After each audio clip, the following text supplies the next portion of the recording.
50,000 টাকার বদলে প্রশ্ন বিক্রি হয়েছে যে অভিযোগ বিরোধী দলনেতা করেছেন তাকে খারিজ করে দিয়েছে স্কুল সার্ভিস কমিশন। এসএসসি জানিয়েছে দুটি পরীক্ষার সব প্রশ্নই সুরক্ষিত রয়েছে। এ নিয়ে পরীক্ষার্থীদের আশঙ্কিত হওয়ার কোনো কারণ নেই।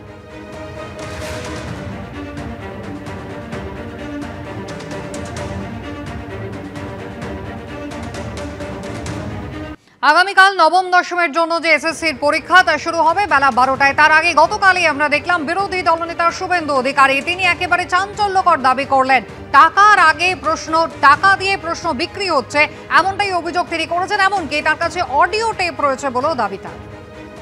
মমতা প্রশ্ন বিক্রি করবে, আমি অডিও রেকর্ড পেয়েছি। 50,000 টাকায় প্রশ্ন পাওয়া যাচ্ছে, বসিরহাট থেকে আমি অডিও পেয়েছি। এটা এসএসসি ইয়েস, এই পরীক্ষার ইয়েস 7-14 ইয়েস।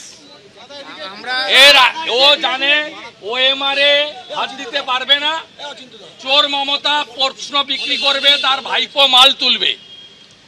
সুজয় কৃষ্ণ ভদ্ররা ছিল, জীবন সাহারা ছিল, এবার আরো কিছু নতুন এজেন্ট দিয়ে করবে।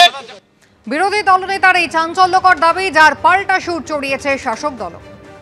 শুভেন্দুবাবুর কেন্দ্রীয় সরকারের যে নির্বাচন পরীক্ষাগুলো হয়েছে সেগুলোর অনিয়ম জানেন কি ভয়ঙ্কর সব অনিয়মগুলোর অভিযোগ উঠেছে।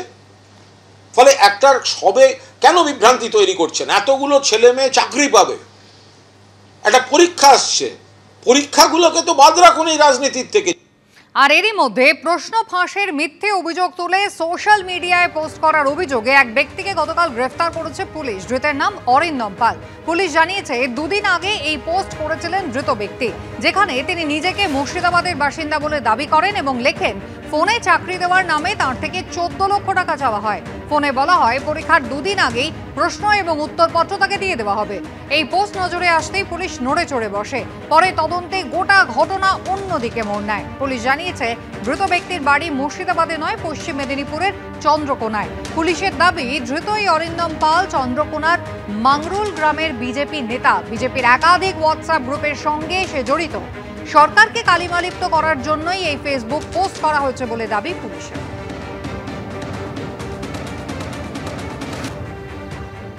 পুলিশের কাজ ওইটাই করা, পুলিশের কাজ মমতার সেবা করা।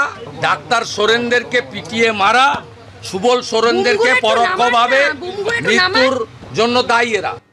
পরীক্ষার্থী শিক্ষা ব্যবস্থার সঙ্গে যারা যুক্ত এবং পশ্চিমবঙ্গের মানুষ এটা উপলব্ধি করেছেন যে এই সরকারের আমলে, এই সরকারের তত্ত্বাবধানে মেধার মর্যাদা দিয়ে কোনো স্বচ্ছ নিয়োগ সম্ভব নয়।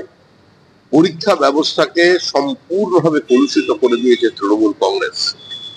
একটা সরকার যেখানে সর্বোচ্চ আদালত সুপ্রিম কোর্টে হলফনামা দিয়ে বলছে যে দুর্নীতি হয়েছে, দুর্নীতি আমরা করেছি, তারপরে সেই সরকারের কাছ থেকে, তাদের বিভিন্ন সংস্থার কাছ থেকে কি প্রত্যাশা করা যায়?